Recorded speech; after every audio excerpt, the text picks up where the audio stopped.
One of the most iconic toys of all time, well, at least in the last 100 years. I mean, I suppose if you went back to like Roman times, you'd have to count wheeled chariots. But modern toys made of plastic, Mr. Potato Head, right? We all know him. We probably all grew up with him. He's been a float, he's been an action figure, he's been a collectible, he's been everywhere.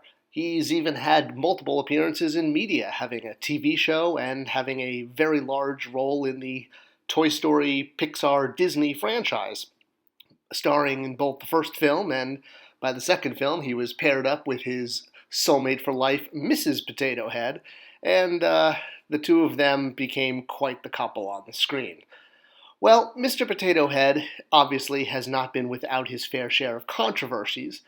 Current situation aside, the history of Mr. Potato Head and his bucket o' parts is quite an interesting story, and some of the controversies around this potato-based spudtastic toy are a little unknown today. So I thought we'd take a quick look at the history of Mr. Potato Head and some of the controversies that have followed him over the years and his victory over small parts, safety warnings, national smoking, and nutrition guides. So today, Mr. Potato Head is everywhere, meaning anything. He's licensed, he's IP, he's public domain. You'll see him as pirates and firefighters and licensed baseball players, but it doesn't just stop there. Mr. Potato Head has, in the last decade, become a form factor, which maker Hasbro has applied to almost all of its IP and licensed product, letting virtually any character have their chance to become a Potato Head, from superheroes to Sesame Street. Anyone can Potato Head these days. There's even a National Mr. Potato Head Day on April 30th, which is coming up right around the corner. All right, we're all going to get ready to celebrate with our potatoes. But the history of Mr. Potato Head is filled with ups and downs. He has been a spokesman for both nutrition and against smoking as the national mascot of the Great American Smokeout, despite the fact that from the very beginning he always came with a pipe.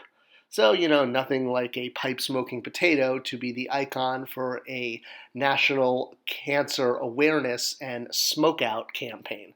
But despite that, he persevered and continued to become beloved by multiple generations of children. And if you're looking at these images and saying, well, that's not Mr. Potato Head, that's just a potato with a bunch of parts stuck in it, well, actually no. That is how he was originally envisioned by his creator. And that's kind of an interesting story of how he went from potato to plastic and became a national icon. Well, it all started obviously with an idea, as with all toys, and George Lerner in 1949 came up with the idea while watching his wife's nephew Aaron playing with a potato and sticking things in it and thinking, I bet this would be a great toy. And after mocking up some pieces and sticking them in a potato himself, he decided to shop around his idea. Well, nobody wanted it. And the controversy around not wanting him was actually pretty legit. You see, at the time, we had just finished World War II. And during the war, food, among other things, was rationed in the United States. And the idea of quote-unquote wasting food on a plaything, on a toy, was something that a lot of people coming right out of the war thought was absurd. Why would you waste food on a toy when just a few years ago people barely had enough to pass around the table, or at least they were willing to give up or find alternate ways of cooking to support the troops and support the war effort? So the very first controversy of Mr. Potato Head really was the war effort. The way that George found to distribute it was by teaming up with a cereal company and offering the parts that would plug into an actual potato as prizes in a box of cereal. The more cereal you bought, the more parts you could get and build up your potato head. Well, while this got him out there into the market, it definitely wasn't what made him iconic or into the hands of millions of children. That happened when he represented his idea to a doll furniture company that was slowly on the rise and looking for new ideas. You probably know this company today as Hasbro. the makers of Mr. Potato Head and many other fine toy product. Well, Hasbro liked the idea, and despite the pushback from people remembering the war effort, they actually paid the cereal company $2,000 just to stop production of their already in development program with the potato pieces, or at least the face pieces, in the cereal boxes. Then they purchased the idea for another $5,000 so that they could make Mr. Potato Head officially as a toy. And while in the beginning he did involve a potato, and for actually quite a long time involved an actual potato, this wasn't his only body. He was originally merchandised as a funny face kit, where you could essentially plug the Mr. Potato Head pieces, pipe and all, thank you cancer awareness mascot, and make any fruit or vegetable into a funny face, a potato person. And Mr. Potato Head quickly got Mrs. Potato Head, as well as cars and vehicles. What really pushed Mr. Potato Head over the edge was the fact that it was TV advertised. In fact, it was the very first toy ever TV advertised in 1952. And as a result of this, millions of units were flying off the store shelf. It was inexpensive, it was crafty, it was fun, and it was a way for kids to build toys while playing with them at the same time. Of course, you had to replace the potato every week or so, or at least make dinner out of it when you were done. But the idea of plugging bodies and plugging parts into fruit and vegetables and legumes was a lot of fun for kids in the 1950s and 1960s. You could then buy additional pieces, builder parts, build up. More and more accessories were eventually sold, so you could make all sorts of Mr. Potato Heads, including his official car, boat, and airplane.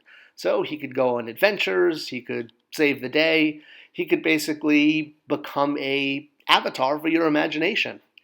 And it wasn't just potatoes that were pushed by Hasbro.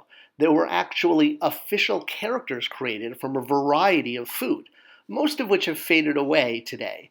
But the Tutti Frutti friends, including Kooky Cucumber and Pete the Pepper, as well as Oscar Orange, Katie Carrot, Willie Burger, Frankie Frank, which, come on, they couldn't come up with a better name than that, and of course, Frenchy Fry, to go with your hamburger and hot dog, completed the family. While Mr. Potato Head has been the one to survive, the other characters sort of fading into the background, he was still potato-based, or at least actual vegetable-based, all the way up until 1964, when the plastic body was introduced. At first it was a single shell, but by the 1970s, the full body as we know it was reconfigured and introduced as a full plastic potato where legs would be plugged into the bottom. Or you could choose to have an entire body with hands, feet, and a suit. Eventually, the body went away and he really only had feet that plugged into the bottom. And in the 1980s, he also went into his most dramatic change due to safety regulations, mainly because of this book, Toys That Kill, which came out in the early 80s and highlighted the necessity to put small warnings, or rather warnings for small parts, on toys. So because of this, the parts were enlarged, they could snap in easier, and you now had the modern Mr. Potato Head due to the modern safety warnings that were implemented between 1985 and 1987.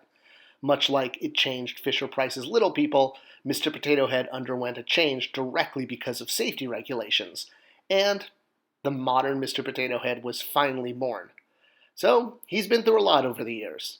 He's been up against war rationing, he's been a symbol to no longer pick up a cigarette despite smoking a pipe, he's been an agent of nutrition, and safety warnings regulated how big his small bucket of parts could really be. Well, I guess no matter how you potato head, he's been a huge part of American culture and kids' play for decades, and hopefully will be for decades to come.